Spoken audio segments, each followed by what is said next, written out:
aad ayaa ugu faraxsanahay inaa maanta nagu sharaftiin oo nagala soo qayb gashiin xafladan aan ku dahfureyno iskuulka Royal Muslim Primary School. aad iyo aad ayaad u mahadsantiin inaa waqtigiina aad inoo soo hurtiin oo aad nagala soo qayb gashiin. waxaan rabaa maadaama waqtigu iska gaaban yahay dad mas'uuliyiin ay joogaan laga yaabay inay howlo kale ku furfuran yihiin in marka koowaad ay inii faahfaahiyo waxa iskuulkan uu yahay. waxaan rajeynayaa dad badan oo idin kamid ah inay wax uun ka fahansan yihiin maadaama uusan ahayn markii ugu horeeyay iskuulkan la furaayo oo uu xarumo kale leeyahay. marka waxaan rabaa inaan wax yar faahfaahiyo si fikir uga heshiin. horta reer Gurceel anigu isku cusbina u maleeyna rag badan ay joogo meeshan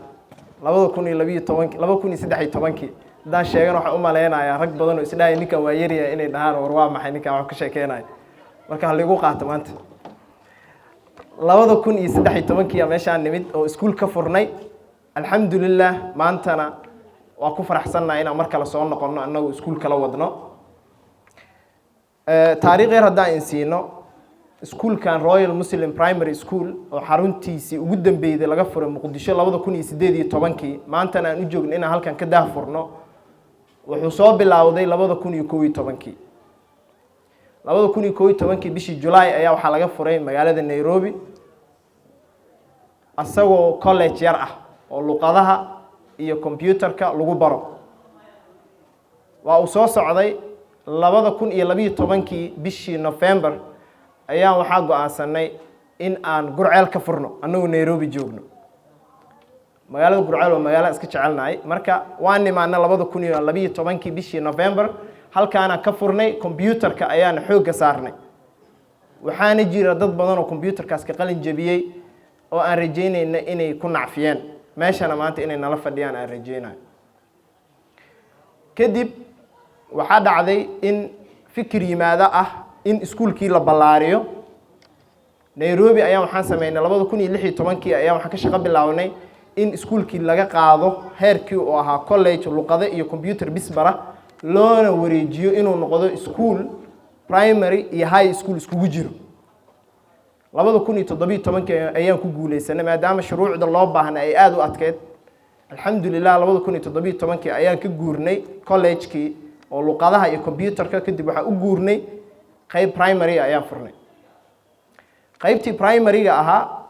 kadib waxaan ku darnay qayb kale oo high school waxaan ka furnay magaalada Nairobi xaafadda Islii. dad badan oo kamid inay yaqaanaan rajeynaya ama si guud on social media nagala socdaan. kadib waa la fakiray waxaa inoo soo baxday dana baahida jirta in Muqdishona ay suurtagal tahay in iskuulkii looga baahan yahay ama wadanka. Muqdisho aan isla qaadanay 2018 inaan nimaano iskuulka ka furno ayadoo runtii aad challenges badan ay jiraan oo dadka xataa xagga joogay ay leeyihiin Muqdisho hadda tagtiin 2018 wax ay rabtiin ma ka hirgeli doonaan. laakiin teamkii rag kamid ah ku dhiiraday 2018 ayaa ka furnay magaalada Muqdisho bishii August. alxamdulillah maanta iskuulkii laga furay magaalada Muqdisho iskuulkii Nairobi iyo kan Muqdisho hadduusan kan Muqdisho weyneyn ma kala yara labadii iskuul. maanta iskuulkii loo naxsanaayo la dhahayo ma soconayo ayaa wuxuu noqday in uu iskuulkii Nairobi ama dhaafo ama maanta uu la simay. sanadkan aan ku jirno ayaan xarunta Muqdisho waxaan ku soo ziyaadinay qaybtii dugsiga sare. annagoo sababta aan u soo ziyaadinay ay ahayd labadii dufcadood ee ugu horeeyay ayaa primary nooga dhameysay magaalada Muqdisho. laba team ayaa Nairobi u baxday xarunta kale imtixaan ku soo sameeyay kadibna dugsigii sare ayaan furnay. sanadkan bishii January ayaan furnay dugsi sare form 1 magaalada Muqdisho. haddana waxaa inoo soo baxday in aan u baahannahay inaan dhaqdhaqaaq labaad sameyno Soomaaliya gudaheeda. 2 sano ka hor ayaan soo baxnay magaalada Dhuusamreeb baan tagnay waxaan raadinay assessmentii waxbaan sameynay inaan ka furnaan rabnay magaalada Dhuusamreeb dhula uga iibinay. 2 sano kadib assessmentii marka ku noqonay waxaan inoo soo baxday in aan marka hore Gurceel ku hormarno kadibna Dhuusamreeb ayadana xaruntaas aan furno. rag team reer Gurceel oo aad u firfircoon aad nagala shaqeynayo oo nagu soo celcelinayo dhahay magaalada Gurceel waxay u baahan tahay inay iskuulka geysiin oo ay ku mahadsan yihiin rag uu kamid yahay Ustaad Cumar iyo Axmed Salaad Naxari team meeshaan joogo alxamdulilah maanta waxaan soo gaarnay in iskuulkii magaalada Gurceel aan keeno challengeskiisaas ka wato laakiin maanta halkaanaan joognaa iskuulka Royal Muslim marka siduu u shaqeeyaa Royal Muslim Primary School wuxuu ku baxaa horta systemka Kenya ku baxaa si dhameystiran ugu baxaa wasaaradda waxbarashada ee dalka Kenya aqoonsiga koowaad ka haysanaa maadaama xarunta koowaad ay Nairobi ku taalo marka Muqdisho nimidna wasaaradda waxbarashada ee Soomaaliya ayadana ka qaadana aqoonsi kale si aan wadanka uga shaqeyno marka aan dhahayno marka Kenya system full ayaan barnaa macnaheedu waxa waaye curriculumka ama systemka wadankaasi uu dejiyo caruurtiisa loo dejiyaa isticmaalna markaan wadanka nimid waxaan ku darnay social study-ga ama cilmiga bulshada si ay ilmi u bartaan juqraafiyada dalkooda iyo wixii la xiriira ardaygu markuu soo gaaray imtixaankii dawladda waxaan sameeynaa galaaska 8aad iyo galaaska 4aad ee form 4ka waa inay Nairobi tagaan imtixaanka xaggaas ku soo sameeyaan markay imtixaanka sameeyaanna shahaadadii ardaygii Nairobi joogo uu qaadanayo qaadan doona haduu Ilaahay yiraahdo haddana way dhacday way soo qaateen laba dufcadood noo baxday oo sanadkii hore iyo sanadkii ka horeysay aan dhahay sanadkii hore laba mar imtixaanka Kenya la sameeyay dal la socotiin noo soo sameeyay waxyaabaha aan barno marka maadooyinka laga baro iskuulka oo laba qaybood waa sida iskuulka horta magaciisa ka muuqato oo mar walba su'aalna laga weydiiyo li Royal Muslim maxaa u bixiseen iyadoo aad joogtiin Muqdisho oo dadka dhan wada muslimiin yihiin ama Gurceel la jooga dadka dhan muslimiin waa muslimka sheegaysiin marka maxaa waay horta waxaan rabaa inaa ogaatiin iskuulkaani asalkiisi wuxuu ka imaanayaa Kenya maadaama Kenya iskuulaad kala duwan ay ka jiraan iyo diimo kala duwan magaca sidaas horta Kenya ugu qaadanay si aan uga duunaan iskuulaadka kale oo u ogaado qofku iskuulkan inuu iskuul islaamiga yahay markii Nairobi la joogay sidaas horta muslimka loola baxo qof walba marka maraya wadada wuxuu ogaanaa inuu iskuulka iskuul islaamiga yahay oo maadooyin islaamiga lagu bixiyo markii aan wadankii nimidna iskuulkii waa isla iskuulkii magacii lama bedeli karo haddii magacii bedeshid waxay noqonaysaa iskuulkii kale inaa ka madax banaanaatid sidaas horta magac ku wadanaaye magac ka dhashay ama ku dhashay Muqdisho iyo Gurceel ma aha maadooyinka aan bixino sida caadiga ah waa mathka Englishka literacy-ga oo ah ilmihi inay bartaan inay waxna qori karaan waxna akhrin karaan asalna waxa inoo ah ardadeena ay ku baxdaa oo fasaladeena ku baxaan casharada dhan English ku baxaan Kiswahiligan sidoo kale barnaa waxaan rajeynayaa hadda dawladda Soomaaliya waxay ku beeri rabtaa laga shaqeynayaa in East Africa community lagu beero marka iskuulkeena qayb weyn uu ka qaadan doona integrationkaas maadaama Kiswahili oo yahay official language ka East African ay ku hadlaan East Africa community waxaan kaloo barnaa SST-ga iyo sciences-ka iyo maadada la yiraahdo IRE qaybta islaamiga waxaan bixinaa maadada la yiraahdo IRE oo Islamic Religious Education la dhaho English ku qoran tahay laakiin waxa la baranayo waa Quraanka tafsiirkiisi iyo siirada Nabiga Cali salaam iyo sidoo kale waxa lagu baranayaa xadiidkii Nabiga Cali salaam ayadoo English Arabi kadibna English lagu tafsiirinayo Quraanka sidoo kale barnaa Quraanka laba qaybood oo kala qaadnaa iskuulka systemka laba qaybood waa qayb waa ilmo waxbarashada ka soo daahay oo 10 sano 8 sano wixii ka weyn 10 sano 11 sano 12 sano waxbarashadii xilligeedii ka daahay qaybna waa qayb waxbarashada waqtigeedii jooga 5 sano 6 sano 7 sano wixii la mid ah ardayga waxbarashada waqtigiisii jooga subaxii markuu iskuulka soo galo 1 saac quraan uu galaya 3 saac quraanka ka baxa kadib maadooyinka kala bilaabanaya waa ardayga waxbarashada daadiisii jooga ardayga laakiin waxbarashada daadiisa ka soo daahay oo ama imtixaan markaan ka qaadnay aan aragnay iskuulku raba ka yimaado laakiin markii imtixaanka laga qaaday la arkay in uusan jooginin heerkii waxbarashada ama markii naloo keenayo asagoo weyn wali iskuul taginin 10 sano wixii ka weyn ardaygaas 1 saac markuu yimaado ayuu wuxuu bilaabayaa inuu waxbarashadii toos u aado uu bilaabaa sababtoo ay tahay daaha ku jira daahas ku jirana waxay u badan tahay inuu dugsi ku maqnaa ardaygaas oo quraan la soo barayo soo markuu 12 sano maraayo ama 11 sano ama 10 sano uu maraayo quraanku waa soo dhameeyay waxbarasho kale uu diyaar u yahay ardaygaas marka waxa uu sameyn doonaa haduu Ilaahay yiraahdo 8 biloodba inuu galaas dhameeyo fasalka gudub halka ardayda waxbarashada da'deeda lagu keenay halkii sanaba oo hal fasalka gudbaayo si kale hadaan u dhigno labadii sano 3 galaas oo ardaygaas ku dhameynaya oo waxbarashada ka soo daahay meesha ardayga kale labadii sano uu 2 fasal ku dhameynayo ardayga waxbarashada ka soo daahay saas ku dhameynaa sorry ardayga waxbarashada ku yimid labadii sano 2 galaas oo qaadana midka waxbarashada ka soo daahay ee crash programka ku jirana labadii sano 3 galaas oo qaadan doona waxaan kaloo ku soo darnay iskuulka qaybtan in language centerna ay jirto maadaama baahi luqadda ay jiri karto ama English ha noqoto ama Kiswahili ha noqoto in galabkii la galo marka ilmaheenu baxaan 10 saac wixii ka dambeeya adinkeena ama akhyaarta kalena ay shaqooyinkooda soo dhameystaan inay ka faa'iideysan karaan macallimiinta jooga luqadda Englishka iyo Kiswahiliga waxyaabaha kale adeegyada aan qabanno waxa kamid ah oo iskuulaadkana uga duwanna waalidiinna jooga halkaana ay noo marqaati kici doonaan haduu Ilaahay yiraahdo arday walba subaxii markuu imaanayo subax kasta baaritaan oo mara baaritaan security iyo amniga ma ka hadleen wuxuu maraa baaritaan ah alaabtii laga rabay iskuulka ma wadataa labiskii iskuulka ma ku diyaarsan yahay nadaafadaadi sidee tahay shalay shaqo gurigi ama homework lagu diro ma soo diyaarisay subax kasta ka tijaabina subax kasta waagan muqdisho ka bilaabayna ayaad waalidiin qaar waxay dhaheen warnimo carcartaana keenaysay waxaan ma sii wadi doontiin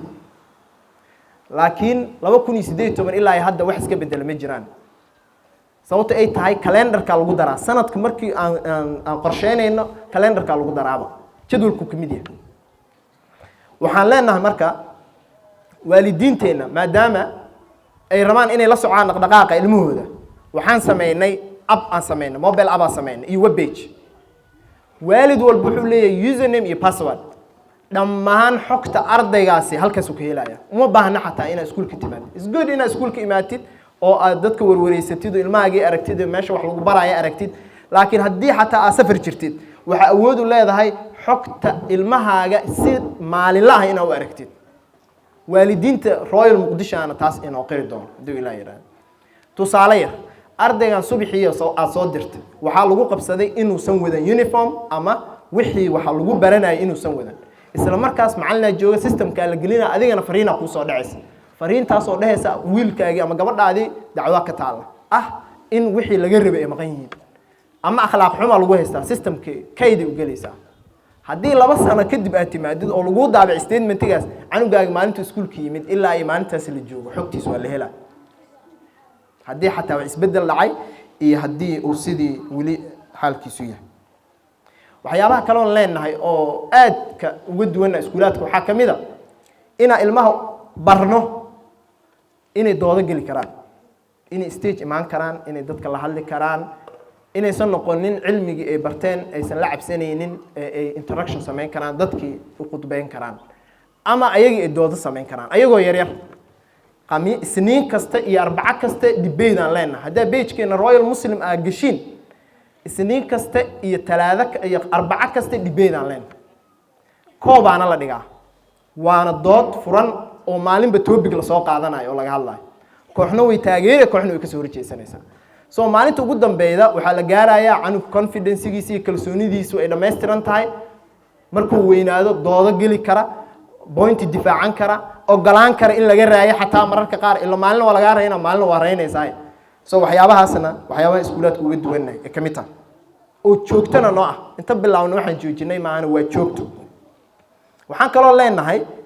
physical education waxa la yiraahdo oo curriculum-ka ku dhex jirto programka iskuulka la barayo ku dhex jirto maxaa waay waxa weeyaan ilmaha waxay wax ku bartaan inay ciyaaraan sidoo kale ciyaarna way inay jirtaa laakiin hadduu subaxii soo galo wax le maanta oo buug la akhriyo oo wax nashaadaada isi jirin dhaqdhaqaaq jirin aan waxbarashadu u nacay mana galeysaba soo qaybaha leena programyo marka oo PE la dhaho oo ilmuhu soo baxayaan ciyaarayaan cashiradeenaba kamid taaba iyo games ugu dambeyntii waxyaabaha aan ku guuleysan maxaan ku guuleysanay maalintii aan nimid magaalada Muqdisho iyo maanta oo aan Gurceel joogno iyo waxyaabaha higsigeena u yahay waxyaabaha aan ku guuleysan waxa waaye horteen dad badan isku day in programkan Kenya systemka ay dhaqan galiyaan iskuulaad badan isku day ma nin iskuulkii ugu horeeyay waxaana ku ogaan kartay iskuulaad badan oo dhigi jiray Englishan ku baxnaa buugaagta ay bari jireen oo dhan Kenya system ay ahayd buugaagta la soo qaadayay ilmaha loo aqrinayo laakiin waxay ku guul dareysteen ardaygii ay wax bareen inay imtixaan inta ka soo qaadaan wixii ay bareen shahaado ku soo siiyaan waa lagu guul dareystay waxaa ku guuleysanay ilaahay mahadi ardaygii Kenya systemkii wax ku bartay inuu imtixaankii dawladana soo galo shahaadana ay qaataan aan ku guuleysan horta iskuulka ugu horeeyay Soomaaliya ku guuleysanaa ayaana waxaana naga saaciday xarunta kale Nairobi ku leen ilmaheena Muqdisho jooga ama Gurceel joogi doona markii la diiwaan geliyo xarunta Nairobi inay joogaan amal u diiwaan gelinayna hal system ay la saaranaay hadhow marka canug Soomaaliya ama Gurceel joogo ama Nairobi joogo ama Muqdisho joogi labadaba waa Soomaali maxaa lagu kala garanaa Englishku waa isla yaqaanaan af Soomaali waa isla yaqaanaan maadooyin wixii waa isla yaqaanaan maxaa lagu kala duwanaana markii imtixaanka la tago waa la sameeyay taasi waa midda koowaad midda labaad imtixaanaadka aan soo galnay oo public domain ka saaran oo aad tagi kartiin page-keena iyo pages-ka kale ka baari kartiin imtixaanka si guud waxa lagu saxaa 500 imtixaanka Kenya arday ugu sareeyay wuxuu keenay 487 waa iga qaldanaa kartaa laakiin labadaas mid uu keenay hadda baartiin Google-ka waa soo helaysid ardayga sanadkan ugu sareeyay Royalna ardayga ugu sareeyay wuxuu keenay 409 ardayga wadanka dhan ugu sareeyayna 407 keenay waa qiyaas kartaa farqiga u dhaxeeya ardayga ugu sareeyay xarunta Muqdisho ka baxay wuxuu keenay 390 oo keenay ardayga noogu hooseeyana wuxuu keenay 343 oo keenay waa ardayga noogu hooseeyay ee xarunta Muqdisho waxaana lagu dhacaa imtixaanka 250 qiyaastii 100 ayuu ka koreeyaa maajinkii ama meeshii lagu dhici lahaa taas waxay tusinaysaa in aanan ku ceeboobin programkii Muqdisho la keenay waxa taas dheeriya ardayda Muqdisho iyo ardayda Nairobi markii aan ka sheekeynayno waxaan dhahnaa ardayda Muqdisho maskaxdooda furanta rag badan oo reer Gurceelana ilmahooda noo keensadeen way jiraan oo halkaan xataa ka raray ayagana waa ma sha Allah gobolada ilmaha ka yimaada wax badan ayay ilmaha kala dheeriyeen marka waxaan rajeynaynaa xarunta Gurceel in ilmo bright oo aad u wanaagsan oo hadhow tartanka oo Royal Muqdisho iyo Nairobi iyo Gurceel ay gali doonaan ilmo meelo fiican ka gala in aan iskula xafladeyn doono waqtigan xiga haduu Ilaahay yiraahdo sanadkan aan ku soo gabagabeynaa sanadkan waxa inoo balansan imtixaanka waxa inoo galaysa oo Nairobi ku soo galaysa 6 bisha November ay soo socota 140 arday 140 kaas arday 80 kamid ah xarunta Nairobi joogan 60 kamid ah xarunta Muqdisho joogan 140 kaas ayaa centerkeena magaalada Nairobi ku gali doonta 6 bisha November ay soo socota dhamaantoodna waa register-gareysan waa diiwaan gashan waxaan rajeynaynaa 3 sano 4 sano soo socotana Gurceel inay number ka imaan doonaan oo imtixaankaas ka qayb gala iskuulka xiga waxaan rajeynaynaa ugu dambeyntii inaan ka furno sanadka soo socda dhamaadkiisa ama dhaxdhaxdiisa magaalada Baydhabo aad iyo aad u mahadsantiin thank you very much